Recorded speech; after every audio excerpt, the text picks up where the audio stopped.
Welcome to Jas simple cooking. இன்றைக்கி நம்ம egg pepper masala எப்படி பண்ணுறதுன்னு பார்க்கலாம்.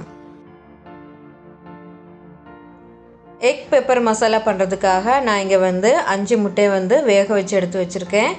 இப்போ இதை ரெண்டாக கட் பண்ணி வச்சுக்கலாம். இப்போது எல்லா முட்டையும் நான் ரெண்டாக கட் பண்ணி வச்சுட்டேன். இப்போ நம்ம இது லைட்டாக ஃப்ரை பண்ணி எடுத்துடலாம். அதுக்காக ஒரு பேனில் 2 டேபிள் ஸ்பூன் அளவுக்கு எண்ணெய் சேர்த்துக்கோங்க. இப்போ இதில் 1 டீஸ்பூன் மிளகுத்தூள், கொஞ்சமாக மஞ்சள் தூள், அதுக்கப்புறமா தேவைக்கேற்ப உப்பு சேர்த்துட்டு கலந்து விட்டுக்கோங்க. இப்போ நாம் இதில் நம்ம கட் பண்ணி வச்சுருக்கிற முட்டையை போட்டு பொரிச்சு எடுத்துடலாம்.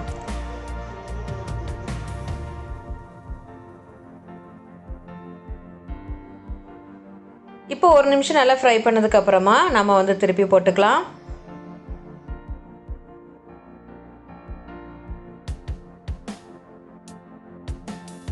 இப்போ 2 சைடும் ஓரளவுக்கு ஃப்ரை ஆகிடுச்சு. இப்போ நாம் இதை எடுத்து வச்சிடலாம்.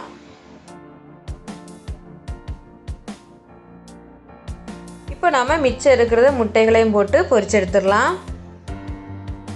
இதுவும் நல்லா ஃப்ரை ஆகிடுச்சு. இப்போ நாம் இதை ஒரு பாத்திரத்தில் எடுத்து வச்சிடலாம். இப்போ எல்லாமே ஃப்ரை பண்ணி ரெடியாக இருக்குது. இப்போ இது சைடில் இருக்கட்டும். அதுக்கப்புறமா நாம் கிரேவி பண்ண ஆரம்பிச்சிடலாம். அதுக்காக நான் இங்கே ஒரு மண் சட்டி எடுத்து வச்சுருக்கேன். இப்போ இதில் 4 டேபிள் ஸ்பூன் அளவுக்கு எண்ணெய் சேர்த்துக்கோங்க. அதுக்கப்புறமா இதில் நம்ம முட்டையை ஃப்ரை பண்ண எண்ணெயை நான் இதில் சேர்த்துக்கிறேன். இப்போது எண்ணெய் நல்லா சூடானதும் இப்போ இதில் 4 சின்ன சைஸ் பெரிய வெங்காயத்தை நான் சின்னதாக கட் பண்ணி வச்சுருக்கேன். அது இப்போ சேர்த்துடலாம். கூடவே காரத்துக்கு ஏற்ப பச்சை மிளகாய் சேர்த்துக்கோங்க. நான் இங்கே ஒரு பச்சை மிளகாய் சின்னதாக கட் பண்ணி சேர்த்துக்கிறேன். கூடவே கொஞ்சம் கருவேப்பிலை சேர்த்துக்கோங்க. சேர்த்துட்டு இது நல்லா கலந்து விட்டுக்கோங்க. வெங்காயம் நல்லா வெந்து நல்லா சாஃப்டாக வரணும். அது வரைக்கும் நாம் இது நல்லா வதக்கிடலாம்.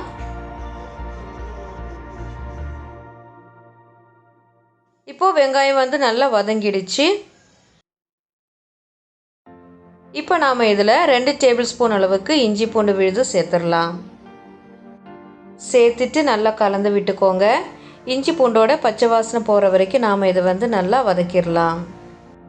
இப்போது இஞ்சி பூண்டோட பச்சை வாசனை எல்லாம் நல்லா போயிடுச்சு. இப்போ நாம் இதில் 1/4 டீஸ்பூன் மஞ்சள் தூள், 1 டீஸ்பூன் வத்தல் தூள், 1 டீஸ்பூன் பெருஞ்சீரகத்தூள், 1 டேபிள் ஸ்பூன் மல்லித்தூள், 1 டேபிள் ஸ்பூன் மிளகுத்தூள் சேர்த்துட்டு நல்லா கலந்து விட்டுக்கோங்க.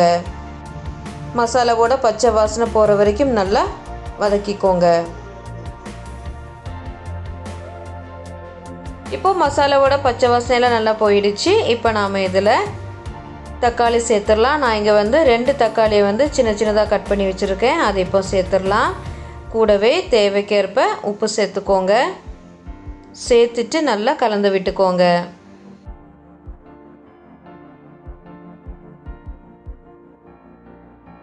நல்லா கலந்து விட்டாச்சு. இப்போ மூடி வச்சு தக்காளி நல்லா வெந்து சாஃப்ட் ஆகிற வரைக்கும் நாம் மூடி வச்சு வேக வச்சிடலாம்.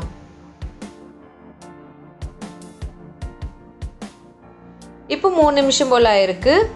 தக்காளி நல்லா வெந்து நல்லா சாஃப்டாக வந்திருக்கு. நல்லா கலந்து விட்டுக்கோங்க. இப்போ இதில் தேவைக்கேற்ப தண்ணி சேர்த்துக்கலாம். 1 கப்பில் இருந்து 1.5 கப் வரைக்கும் சேர்த்துக்கோங்க.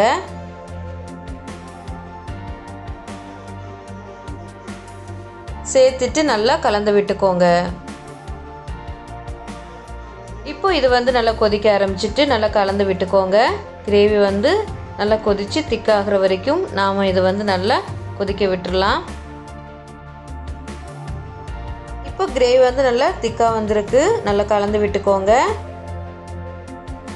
இப்போ இதில் 1/2 ஸ்பூன் கரம் மசாலா, 1/2 ஸ்பூன் மிளகுத்தூள், அதுக்கப்புறமா தேவைப்பட்டுச்சுன்னா கொஞ்சம் உப்பு சேர்த்துக்கோங்க. எனக்கு கொஞ்சம் உப்பு கம்மியாக இருக்குது, அதனால் நான் சேர்த்துக்கிறேன். சேர்த்துட்டு நல்லா கலந்து விட்டுக்கோங்க.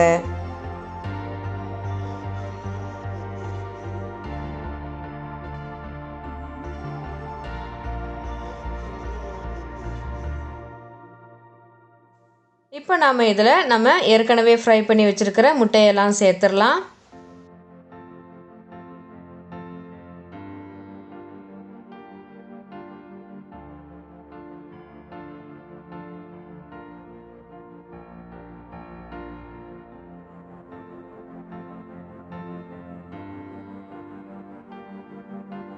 இப்போது எல்லா முட்டையும் சேர்த்தாச்சு. இப்போ மூடி வச்சு ஒரு 2 நிமிஷம் சிம்மில் வச்சு வேக வச்சிடலாம். இப்போ 2 நிமிஷம் போல் ஆயிருக்கு. ஓப்பன் பண்ணி பார்த்துடலாம். கிரேவி வந்து நல்லா திக்காக வந்திருக்கு. மெதுவாக கலந்து விட்டுக்கோங்க.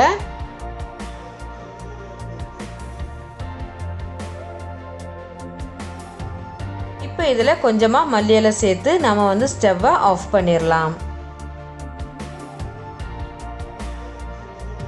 அவ்வளோதான், நம்ம எக் பெப்பர் மசாலா வந்து சூப்பராக ரெடி ஆகிட்டு. இது வந்து ஆப்பம் சப்பாத்தி கூடலாம் வச்சு சாப்பிட்றதுக்கு ரொம்ப சூப்பராக இருக்கும். நீங்களும் வீட்டில் ட்ரை பண்ணி பாருங்கள். இந்த வீடியோ உங்களுக்கு பிடிச்சிருந்துச்சின்னா லைக் பண்ணுங்கள், ஷேர் பண்ணுங்கள், மறக்காமல் சப்ஸ்கிரைப் பண்ணுங்கள். தேங்க்ஸ் ஃபார் வாட்சிங்.